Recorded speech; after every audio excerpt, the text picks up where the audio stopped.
has been planted. Hey! We're recording the podcast! Shut up!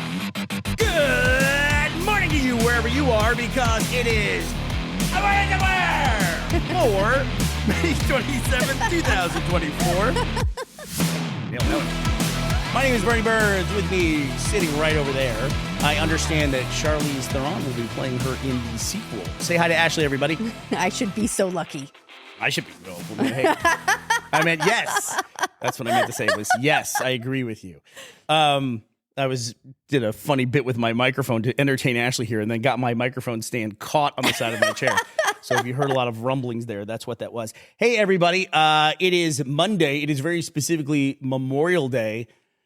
So happy Memorial Day to you, Bernie. Is happy the right way to say that? Happy Memorial Day? I mean, I think so. Otherwise, would you walk up to people and just say, Memorial Day? Right. And if we're not having a happy Memorial Day, then what was the point of the whole thing? Which is, this is the U.S. national federal holiday. That's what we call them in the U.S. They're called bank holidays here. National holiday to honor those who died in service of the American Armed Forces. Yes. So that's not to be confused with Veterans Day, which I think is the one where you honor people currently serving. Just everyone who served. Or everyone who has served, yes. Yeah. But this is specifically to remember the fallen. Yeah, but I think in America, in particular, we do take every opportunity that we can to thank people who have served the country.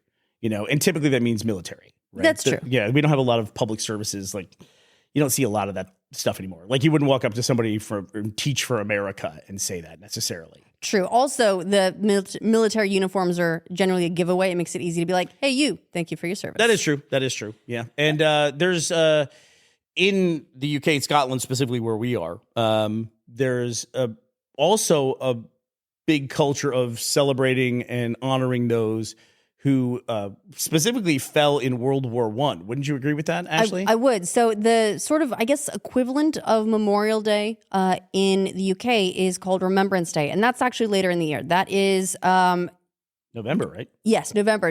So in light with this World War I context, it's specifically the 11th of November, which is when the armistice began. And there's a minute of silence usually observed at 11 a.m., which is when the armistice began. Okay, so it's essentially the minute of silence is to kind of remember when the guns fell silent. Right, yes. Yeah, exactly. And in World War I, that actually means something far different because it was just constant shelling in World War I.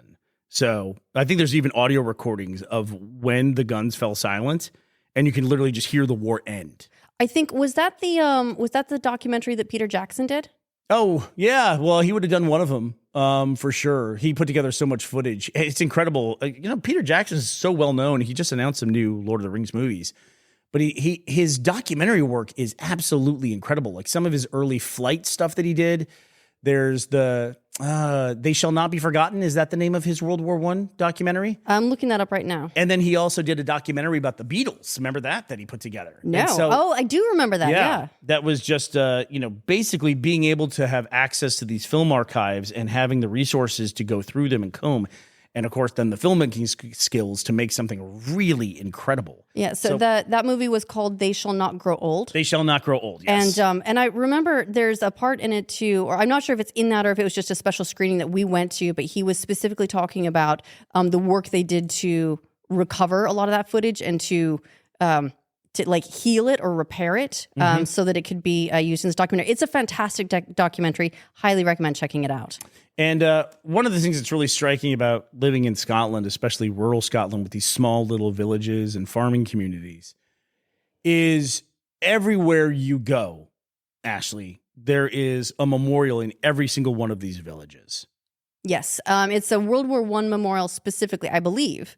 And they probably started that way, and they add other names to it, as other wars have taken place. Yeah, but it's an obelisk, and it's in literally almost every village. And it's got the names of everyone who came from that village who served and fell. And it's striking to look at these. If you're ever driving through a village in the area, just stop, have a look at them. They can be exceptionally long lists for very small villages. Like you'll be standing there. A lot of times, Ashley, when we're driving through the country, we'll know we're in a village because we see one of these things. And we know it's like, oh, this is a village? Like there's not enough houses around to really designate you're in a village, but then you see the memorial and you're like, I don't see as many houses in my line of sight as I see names on this memorial. Right, like, oh, that's why. Yeah, It's, it could be. It could be. It's really striking. So World War I was a very, very big deal in the UK. I know less so in the US. The US does focus more on World War II and post. Now I think it would probably be more like 9/11 probably, No, right? it's interesting you say that because I've always felt the same way. And I've always felt like America focused very heavily on talking about World War II because, no one believes this, but this is what we were taught as part of American exceptionalism. There is this narrative in America that America came into World War II and saved the world, and it's like the time of like when America was on the rise and gave way to the incredible baby boom, and the greatest generation.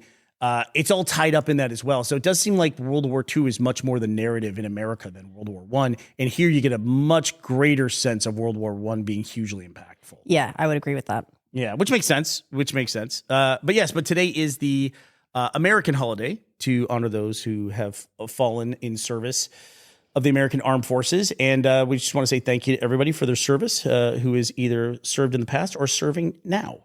And also I should point out that my drop at the beginning of this, the bomb has been planted, had nothing military related. No, it was nothing military related. If I may, I'm gonna guess that it's related to what I'm about to talk about, and that is Furiosa came out in theaters on Friday. We went to see it, really enjoyed the movie, but one of the things that was very surprising when we went to go see it is that there were very few people in the theater with us on opening night. Was shocking how few people were in that theater. I think we were one of maybe 5 different parties of 2 people in the entire theater. And that has been reflected in the overall box office numbers as well. The movie has done, according to Box Office Mojo, 25.5 million domestically. It did something like 50 or 60 million internationally as well. So it's. I wonder how the movies do in Australia. Like, you'd think they do very, very well. I would think so. It's all homegrown, right?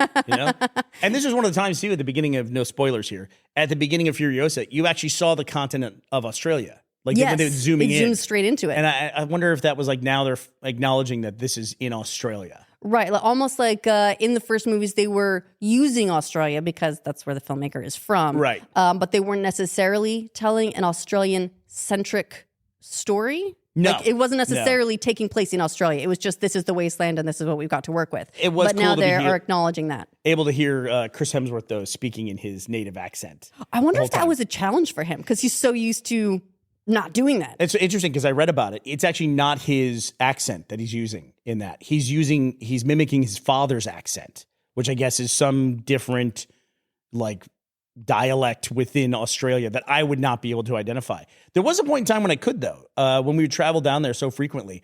I could tell you, I could make a really educated guess as to whether someone was from Sydney or from Melbourne. Or Queensland is another big one. But But now, honestly, I'm getting to the point where I'm really careful about it. Even when someone's got a Kiwi accent, I don't even assume anymore because I've lost that ability to tell the difference.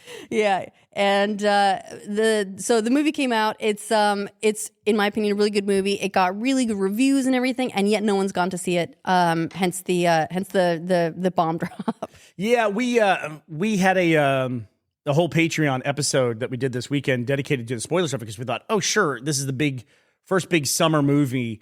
It's Memorial Day weekend, which is a huge box office weekend. Everyone's going to be going to see it. I kind of wish we hadn't done it now. That was like an hour long we did on it, but the first half was all about Mad Max, all about weirdly Mad Max in general, Australian filmmaking. We talked about Crocodile Dundee a lot, and then an did Australian phenomenon. The last half of it, we did spoilers for Furiosa. Bottom line is, we really liked it. It's not my favorite Mad Max movie. I think that crown is still firmly on the head of Fury Road, which is just an amazing film. To be fair, Fury Road is going to be a really tough film to beat. Like it was a phenomenon. It came out, it hit so hard. It's so hard. And I feel like the box office as well has changed. I was honestly surprised that Furiosa didn't do better numbers purely because it does feel like a theater movie. It's big spectacle. It would have the sort of like the sound that can shake you if you got like the theater's speaker set up. And there's a lot to see. it's an experience, right? Like almost in the vein of Dune 2, which did phenomenal numbers at the box office earlier this year. But there's more and more of these movies that are coming out that are expected to do really, really well and then just don't. Yeah, and we're seeing that more and more. And I think there's a little bit of a panic going through Hollywood at the moment because it looked like theaters were back post-COVID. But then this year has been one kind of, they haven't all been dismal, but this one is, the reporting on this one is pretty dismal. Yeah, the bright spots so far this year can be counted really on one hand. There was Dune 2, which had, nice long legs. There was a Godzilla X Kong. There was my favorite, the movie of the Kingdom of the Planet of the Apes. And it turns There's out, that one. I guess it just seems like, I love that franchise, Kingdom of, Planet of the Apes. I love it. But I have to be honest with myself. I haven't seen it in theaters. Clearly, I'm waiting for the digital release of the movie of the Kingdom of the Planet of the Apes. Can't wait for the reboot. But I'm gonna watch that on digital. But I hate to see this because Furiosa was about $160 million budget. They don't really publish that kind of thing, but it's estimated to be somewhere in that range, and it made about $30 million at the box office. Garfield made about the same amount of money for $60 million budget estimated. And I want more Mad Maxes than I want Garfields. You know what I mean? Yeah, and, it's tough. I'm just worried that can these kinds of movies be sustained by digital releases, or are we just going to get smaller and smaller stuff? Yeah, and it's hard to say because it does seem like that's the direction that things are moving. Movie tickets are more expensive than ever. It's going to be and windows for things to come to like streaming or digital release are getting shorter and shorter. So you know what I just read? What did you read? Fall Guys available for rental on VOD. What? Fall Guy already. Oh yeah, my God. already available. That's insanely fast. Yeah, so it seems even faster than it was during COVID. I know there was day and date stuff, but somehow now it feels faster. It does feel faster. Maybe because this is like a sustained, consistent thing where almost as soon as things hit theaters, give it 4 weeks maybe, and then bam, it's on. You can rent it and spend a lot less than you would. So if you can just wait a month, which most people can do, unless it's must-see event viewing. And right? I got to admit, I'm into the must-see viewing stuff, but at the same time, it's like, maybe it's because we live pretty rurally, but I don't feel like I have to be in a theater. I'm okay watching stuff on a screen at home because screens at home now are incredible compared to what they used to be as well. That is true. And even when I was a kid, we had to watch stuff letterboxed on a square screen, It wasn't square. It was 4x3. But, it's just so much better now. So I'm okay with that. But I do want the big movies, you know what I mean? And right now, I think everyone, if you're looking down the pipeline of the rest of the summer season, what's the next big movie that's going to come out? Deadpool, right? And that's like late July. What's the that's date on the Deadpool? 26th of July. So that's a long way between now and then. Yeah. Memorial Day is typically a huge weekend for movies. Next one will be 4th of July. I can't even tell you what's coming out in 4th of July. I have no idea. No idea. It seems like the next big ones. There are movies coming out. Borderlands. Here's the weird thing about that, Ash. Yep. Borderlands could outperform Mad Max. Oh my God. What you that's think about so that? Weird to think about. Think about that. Because obviously Borderlands draws huge inspiration from Mad Max, right? Yeah, I would say so. As a game franchise. Yes. And now they're making a movie about it. So Borderlands, with all the zeitgeist around Fallout and Last of Us, Borderlands could be a huge breakout hit this summer and do better than the material that inspired it. That would be really weird. Yeah. That'd be really weird. That'd be weird. You know what, though? This is just opening weekend. Maybe it'll be kind of like Dune and it will just keep going. Yeah, but I think the reviews are like even I said I liked Fury Road better. The box office performance of a sequel, this is a prequel technically, but of a new iteration in a franchise, it doesn't say anything about the quality of the film, the opening box office, because nobody knows yet. And actually, the stuff coming out of Cannes was really all positive. It really speaks about like the momentum of the franchise and maybe just about the platform, in this case being box office in general. You don't know if a movie's good or bad until people have come out of the theaters on opening day, right? And I don't feel like this movie, people aren't going to see it because of the quality of the movie. Right. Yeah. But be interested to see what Deadpool ends up doing, because I feel like that's the next movie that's going to benefit from memeing. When you say memeing, it's interesting you say that, because to me, Deadpool Wolverine is in this really interesting position where at first they were like, can they save the Marvel Cinematic Universe? Now there might be this huge, bigger question of, can they save box office and movie theaters? Now Deadpool's coming to save AMC. Get your meme stocks ready. Listen, if they can pull off an enormous hit, he really will be Jesus. Deadpool. He really might be resurrecting the entire movie industry as a whole. Kind of crazy that it's in that position. But when you say meme too, it is a Marvel movie, and I think a lot of people are looking at Deadpool and Wolverine as something like, is there still shine, or is there still polish on the Marvel shine, right? Right. Is it still there? Does it still have that gleam? But then also, Deadpool falls in a really weird category of like meme movies where people would go see movies, typically ironically, like they would go see the Emoji Movie, There was, I think, was it a Minions movie that lots of kids would like dress in like suits and go Oh, to see that as well? That was hilarious. Yeah, and like kids would get dressed up in suits to go watch. I remember Minions. there were the theater people very confused by this whole thing, and everyone else was like, just let them have a good time. But I think the classic one of all time, is Snakes on a Plane, and I think that people went and made this movie into at least a marketing hit. Just by liking this bad movie, ironically. And Deadpool kind of has that meme quality, even though people aren't expecting it to be bad. It does fall in that meme category. So it has a lot of things that could help it really, really break out. Well, Bernie, speaking of Snakes on a Plane, have you heard of its sequel, Dogs on a Plane? Oh, I think you sent this to the group chat, right? I did. So there's a new airline. It's called Bark Air. And it's a very specific airline because it's... I would have needed Air Buds. Oh, that would have been a good one. Dogs on a Plane? Yeah. Probably trademark. Probably. Sorry, go probably. ahead. But this one it's specifically, so you buy a ticket and you and your dog fly together in the cabin. And it's supposed to be this very, premium flight experience for both you and man's best friend. And right now it's got one route. It's flying between New York and Los Angeles. Tickets perfect. Yeah. If there's like one route for that airline to start with, I think they picked the right one. Tickets are wildly expensive, but the ticket does include man and man's best friend. So really it's 2 for 1. Can I just say, we talked to a lot of our friends. We try to convince them to come over and visit us. There's a lot of talk among people about like whether or not they want to have kids. And one of the things they always say is, I don't want it to change my lifestyle. Specifically, people say, I want to travel, and it's going to be so much more difficult to travel with kids. A lot of those people have pets. I can say from experience, it's a lot harder to travel when you have pets than it is when you have kids. Because when you have pets, well, dogs specifically, when you have a dog, A, you can't leave it alone for a long period of time. 2 weeks is a long time to leave a dog alone. And B, you can't really travel that well with them. Like, what are you going to do? Like, pack a Rottweiler on a plane and go somewhere with it? A lot of times, if you go internationally too, you got to quarantine an animal if you take it anywhere for a period of time. So yeah, in my experience, like having kids is easier than having pets in a lot of cases. I think a lot of people probably get that impression from seeing parents just, at their wits' end in airports. Yeah. But it is yeah. been there, but it is. You also have very rarely been on a plane where a dog is barking for 8 hours straight. But we can all recall a baby just like screaming for 3 hours straight. But in the end, the baby gets there. I mean, we've had a baby when we flew with Evie.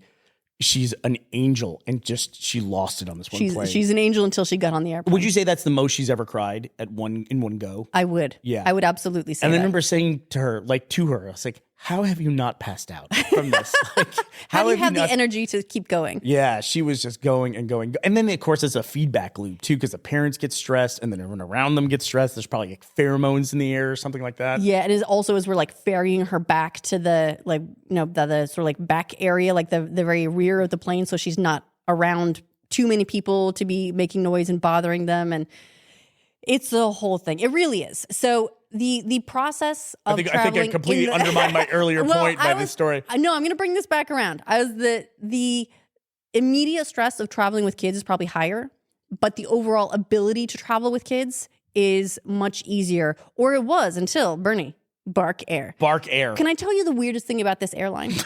They have a dog co-pilot? What's the weirdest thing? They don't actually own any planes. What? No, they don't. They just they're like an Uber? Yeah, it's an Uber pool for you and your dog. But they basically just like hire a plane.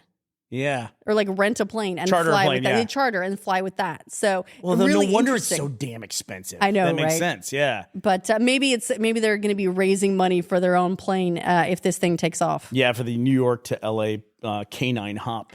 Well, can I just say, as a person who doesn't own dogs and owns primarily cats and ducks and chickens and sheep, Who we do not travel with. we don't travel with any of the sheep or the ducks. But Yet.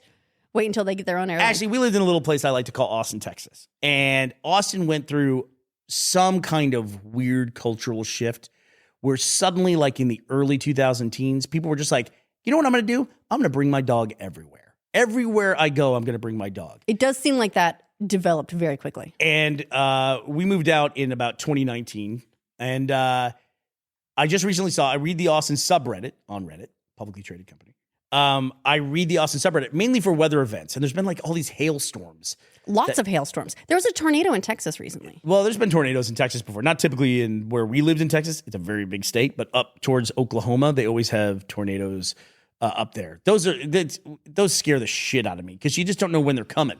Like you can go like all week long, everything's fine. You know, you have an idea when a hurricane's coming. Sure. Tornado just like shows up. I saw some footage from some of the pictures of like foundations and like steel rods and foundations being bent from where houses used to be. It's just insane. But I keep up with the Austin subreddit because of weather events typically. And I was just reading, there was one of the top rated posts for the last month was someone saying, hey, everybody, why don't you leave your dogs at home? And I thought, this is going to be a bloodbath when I go in these comments of people saying, don't tell me where to take my dog and all this stuff. Actually, the tide has turned Really? on dogs in Austin. That's People a are like, surprise. People are like, yes, please, can we just start leaving our dogs at home? People were telling stories about like being in the Whole Foods and there was a dog at the buffet. Oh, come on. Yeah. That's too much. All these places where people have seen dogs, and now HEB, which is the major grocery store chain there, has started to put up signs saying no dogs, no emotional support dogs, just service dogs, no pets allowed in the store. Major development. Well, there was even a story of somebody who worked in healthcare, and I get the motivation for this, but it's still so strange. People would be bringing dogs into the ICU at the hospital. That seems like a terrible idea. It seems like a terrible idea. And I think the tide has turned on dogs. And I always felt that was kind of strange because we had a really chill cat named Joe the cat. He was a great cat. You can see compilations of Joe the cat on YouTube and how chill he was. We'll post one in the link dump. And he was awesome. And I could have taken that cat anywhere. I could have put that cat in a basket on my handlebars on a bike and biked around town with Joe the cat, and he would have been perfectly fine. He was completely chilled out. But I know if I took Joe the cat to a coffee shop, for instance, all the people who brought their dogs, and there probably would have been like, 4 or 5 dogs in any coffee shop. At least. It felt like.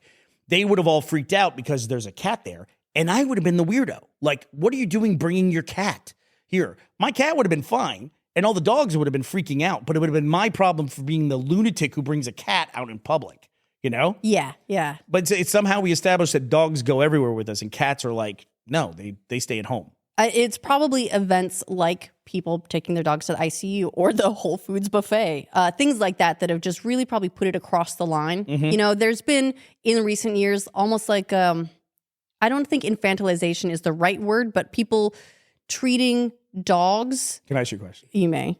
This is such a cultural shift, like how people got into their dogs so much and what you're saying. Yeah.